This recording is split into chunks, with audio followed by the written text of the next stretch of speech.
Thank you so much for that intro. I will do the best I can to live up to that. Speaking of grandiose things, you really teed me up there, Mark. Thank you for that. So yes, I am the author of the book on dental marketing, and I'm also the founder of Lumen. You'll see both these things there. Now, this book, Clinicians Report, I dropped one off for Gordon. I happen to live in the area. 30 minutes later, they wanted to test and review, and I know that the Clinicians Report team put the book through the ringer, not only for the content, but also physical torture testing. Some of the spines were ripped off when I got these things back, so I know that it was a thorough review, and I know that many of you read it and enjoyed it. Now, at the end of this presentation, I'm teeing you up with this, I'll actually have a QR code where you can download a free digital copy with the free audiobook if you're interested in that. Now, I'm going to have to blitz through this information. Typically, this is a 90-minute to 3-hour presentation for me. If you're going to the Utah Dental Association, you can see me there, or in the California Dental Association, I'll do the full one if you want to get a little more information on this. So let's go ahead and do this. One of the most common questions and concerns I get from dentists, and this is a big one, is not just how do I attract more patients. I think most dentists think that's their concern is marketing, is how do I attract more patients. That's not the real concern. As soon as I ask a probing question or two, turns out the real concern is how do I attract my ideal patients. And that's a huge, huge important differentiator here, such that, or so much that, Clinicians Report actually sent out a survey several months back to ping the crowd to see what is your actual biggest dental concern, dental marketing concern. And 65% of the respondents indicated it was attracting ideal patients, which confirms exactly what I've been seeing in anecdotal conversations as I've spoken to thousands of dentists across the country over the last years. And what I want to show you here, you're looking at this graph. The numbers might be a little bit hard to read, but very critical. This is a practice we started working with, and I'm telling you this is not a commercial for me. I'm just giving you data here. This was a practice where the dentist was kind of at a breaking point. They were thinking, man, do I want to keep trying to stay in private practice, or do I just sell it and go be an associate and just have a fun lifestyle and not worry about it? That's where he's at. And their specific concern was, I don't want 40 new patients, 50 new patients a month. I want a lot fewer than that, but I want higher value patients. Each blue dot is how much new patient revenue was generated in that month. The yellow dots are the number of new patients, the total number of new patients per month. So if you look at that graph, you're going to see an ascending green line. That's the trend line for new patient revenue, to the point where you can see in this last quarter, that was actually their highest quarter ever as far as new patient revenue. That last number dipped off a little bit. It's because they had a $60,000 case that actually needed to get pushed into the next month, so that didn't hit this chart. But ascending revenue and then descending, if you see that yellow line, that's their number of new patients, and that's exactly what they wanted. So what I'm going to spend the next 20 minutes doing is covering how to get these kind of results if you're one of those dentists who sleep apnea, TMJ, cosmetics, Invisalign, all-on-4 implants, any of those specialty type treatments that you wish you could do more of. Because how many of you went to the Koist Institute or Spear or the Pankey Institute or LVI and you just wish you could get more of those cases that you trained for instead of whatever insurance brings in? That's what we're going to be covering. Now, here's the critical piece to this.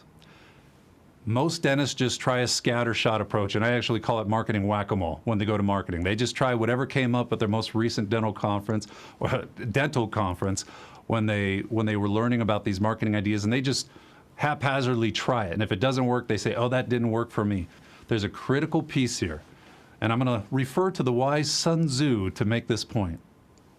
All men can see the tactics whereby I conquer, but what none can see is the strategy out of which victory is evolved. In other words, hey, my dental friends can see that I'm driving a new car and getting the cases I want, but they have no idea the groundwork that I laid to make that start happening. So real quick, we're going to run through an agenda. We're going to talk about how you acquire the types of targets that you want. Then we're going to move into your practice profile, how to make that work. Then we're going to talk about marketing alignment. And finally, about how you sustain and adjust your campaigns.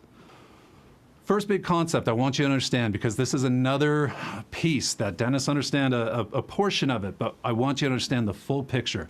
A marketing funnel. This is not a new concept. It was actually invented in 1898 by St. Elmo Loomis and Madison Avenue. Old concept, but it has many new forms of application.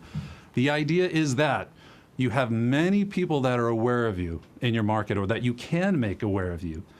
And then you're trying to drive a certain amount of interest, and only a portion of those people that are aware of you are going to sustain or develop any sort of interest in you.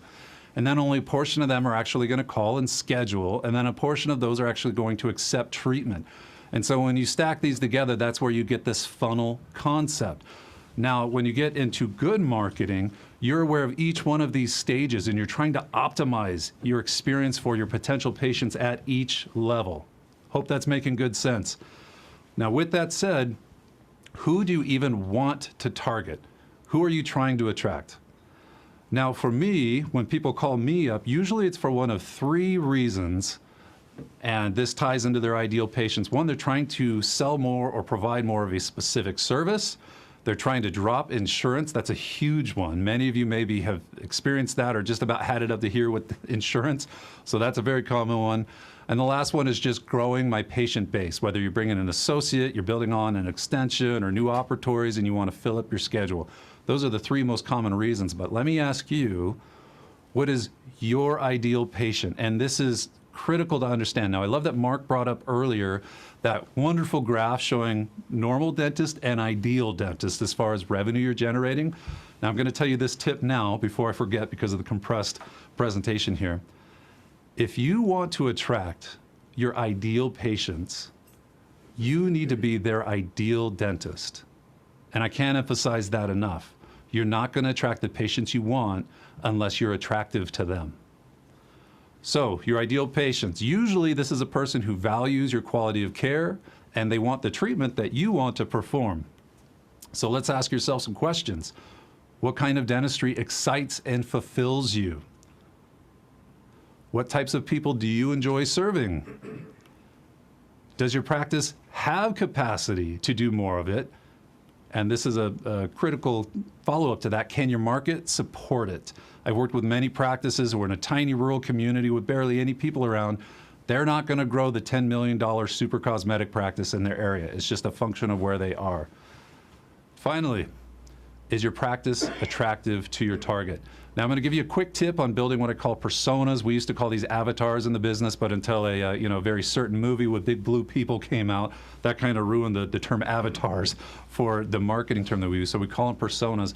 So think through. If you've got a few ideal patients that you think, man, I just wish I could get some more Steves or some more Lisas.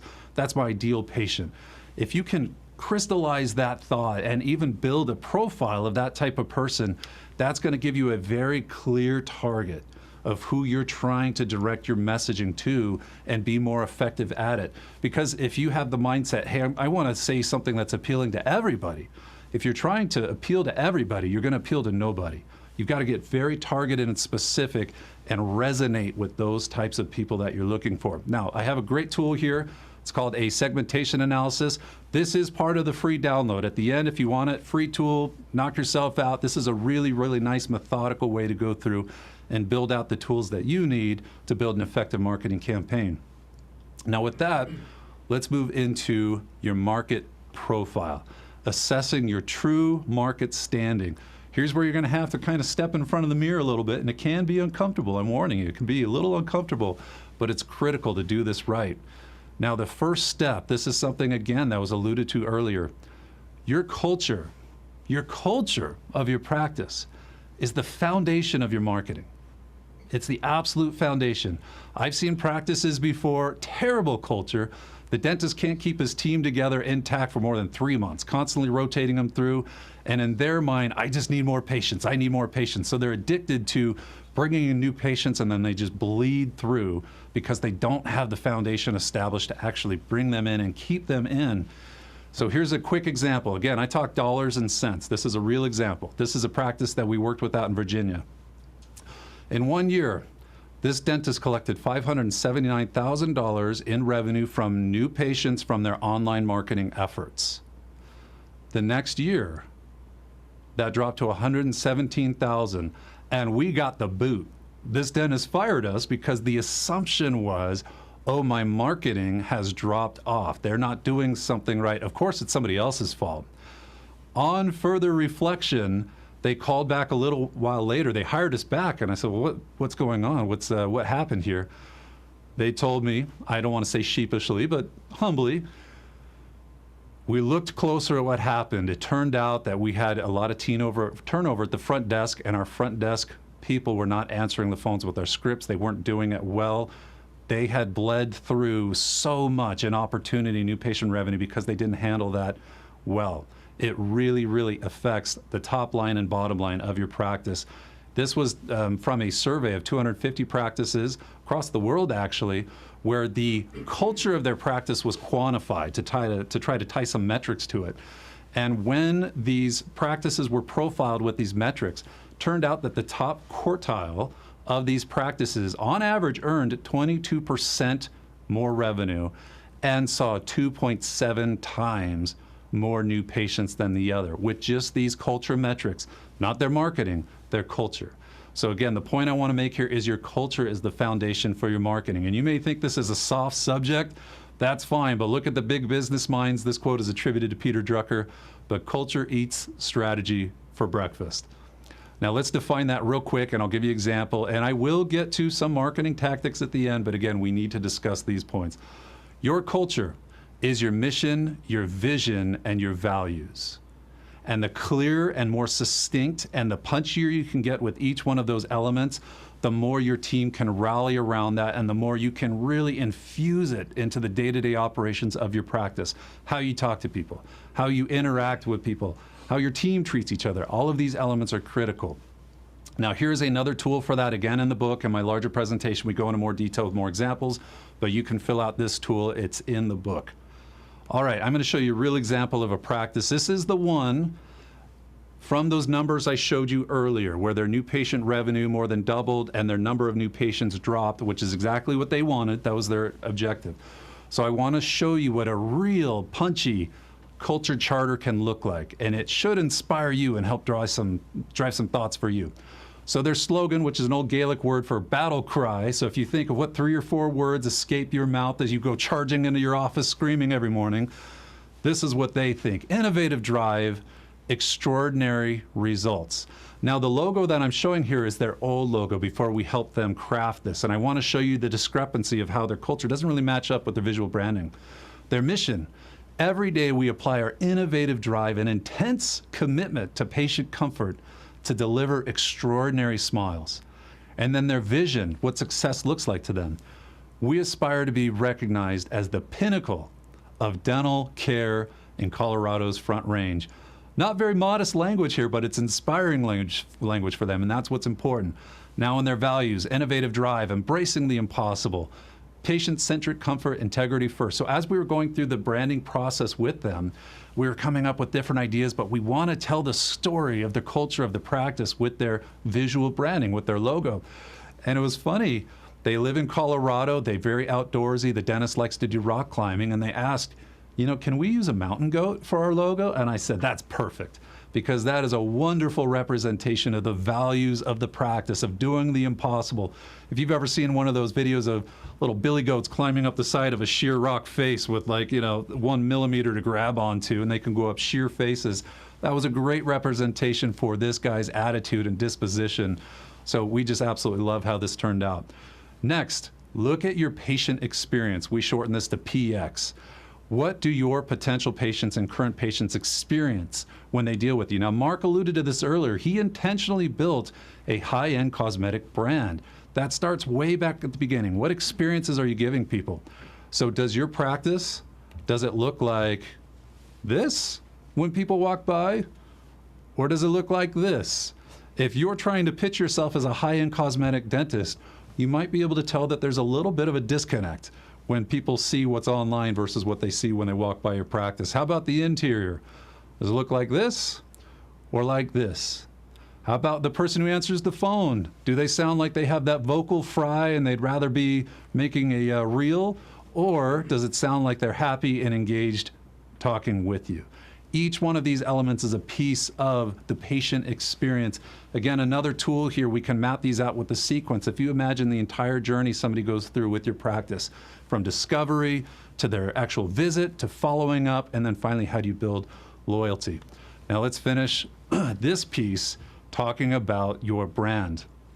Very important to understand, your brand is not your logo. And I spent a lot of time getting very precise with this definition, so I hope you hear this. Your brand is people's opinions and feelings about your practice built by their experiences with it. That's your brand. Now, how you build a brand is by giving them those experiences to intentionally build that brand. Now, I want to give you another example of a disconnect. I had a practice, I don't know, 6, 7 years ago, call me up, from New York, the state of New York, and it was the office manager, and this is what she said. Hi, I'm with a practice. We're a high-end cosmetic dental practice. We have 5 locations. So immediately when she says that, I'm building an assumption in my head, a visual assumption of what I'm expecting to see. And then she said, I would like for you to take a look at our marketing materials and let me know if there's anything you think you could do to maybe further progress them or help us with our goals. And I said, sure, let me pull it up. This is the website that I pulled up. If you look at that logo, now I'm usually not a loss for words. I can usually speak my way through things. I was a little stumped here, and the office manager could tell I was trying to formulate some thoughts. And she said, well, what are you thinking? And I said, well, quite honestly, I would have thought this was a pediatric practice when I pulled it up. And there was an audible gasp. She couldn't believe that I dared to say that. But I said, you've got this molar reclining on a cloud, and it's cartoon art. How long have you had this? She said, well, 30 years. And well, I said, yeah, there's a disconnect here with this. And if you're a fan of The Office, this was about my reaction when I was looking at this. So I did a man on the street video, and I was going around asking different people who may be making healthcare decisions for their family what dentist they would choose. And I held up 2 pieces of paper. On each one of these was a logo. And they were picking based on that alone. This was what I was holding up. Now, out of the people that I asked, it was unanimous, the people that were actually being serious about it. It was unanimous that they would go to the one on the left. And the reasons they were giving were just shocking to me at the moment, but they were saying, ooh, I feel like I can trust that one a little bit more. One mother said, oh, I feel like the one on the left shows that they care to update things a little bit more, which makes me more confident about the practice. One girl, I even mentioned this already, said I wouldn't trust them. Now, these things were shocking, and when most dentists see it, I remember I showed this in Detroit once, and this dentist looked just put out. He was grumbling in the back row when he saw this, but it's the truth. People do judge you by your cover. And from this, we learned one big important principle that I try to summarize with this. People assume the quality of your marketing reflects the quality of your dentistry. And that's the truth of the matter. So with that, again, one more tool here. This is a brand guide. You can download this in the book. So now we're going to get into the actual tactics. Now, I had to lay that groundwork. And when I have more time, I spend more time talking about individual tactics, but you have to know the strategy and the groundwork to be effective with your marketing tactics. So here's a framework that I developed. We call it the 9 streams of dental marketing. And this is a framework to help you methodically and systematically build out the right marketing mix for your practice, because here's another truth about marketing. Not one thing works equally well for other practices. Even in the same market, even if you offer similar dentistry and your practice is stacked on top of another guy's, even the same marketing tactics may not be as effective for you. So it's important to methodically go through and find out, hey, do I really need to build out my word of mouth campaign, which is anything that incentivizes or enables word of mouth referrals, either from patients or from other professionals. Mass advertising is not dead. This could be mailers, this could be billboards, this could be radio ads, targeted advertising, things like pay-per-click or targeted mailers, community marketing, getting involved, being a sponsor of a team, being in the parade, social media. And here's another one. I get many dentists that say, I just don't want to be doing flips on TikTok. I can't do social media. That's fine, because if you tried to fake it, it would come off as disingenuous anyway and therefore be ineffective. But there are ways to do what works for you in an effective way on these different platforms. Finally, content marketing, articles establishing your authority, these kind of things. All of those lead back to your digital real estate, as I call it. This is going to be your website where you control the experience, and then your actual physical practice and your internal marketing, which is your current patient base. Now, each one of these, if you want to ask me or get the book, all of this is filled out in the book, so go ahead and look through that. You can contact me too. I'll mention that at the end if you have more questions about this. This is another question I get a lot, is how much should I budget for marketing? Now, most businesses, and I recommend this for dental practices, is don't try to find some sort of random arbitrary dollar figure. Commit to a percentage of your revenue, just like every other business out there, and that's what you're allocating to marketing, and then the objective is try to be as effective as possible with that budget. So in different industries, in the goods, services, think of home goods, Tide, all these brands that you see at the store. Software as a service. Did you know that all of these software companies that you see at your dental conferences, when they try to funnel you in and corral you in these aisles that you walk up and down, 50% of their revenue is allocated towards marketing. In healthcare, a little bit lower in general, but about 16% for healthcare. In dental, I find that most dental practices can be very, very effective with only budgeting 5% of their annual revenue towards their marketing. Now, a few quick tips on this. When you are building your marketing, do it strategically. I want you to set specific measurable goals. You're familiar with SMART goals, right? And this should be review for you. Have a clear, definable target. Remember, don't try to talk to everybody. Try to talk to who your ideal patients are and look in the mirror and make sure that you're their ideal dentist. Finish with strong, aligned messaging with your marketing campaign, okay? Now, if we want to talk tactics a little bit, the lowest hanging fruit that I typically see when we engage with the new client after we go through the process of defining their culture, building out their brand, the lowest hanging fruit is usually, and when I say lowest hanging fruit, I'm talking about lowest cost per patient acquisition. The lowest hanging fruit I usually see is dialing in their website. SEO is one thing, but pay-per-click advertising, and then some strategically placed social media ads, that's typically where we see the lowest cost per patient acquisition, and I'll show you some real numbers in just a minute here. In all your messaging, please try to keep in mind what I call the big three. These are the big three obstacles that people have when choosing a dentist.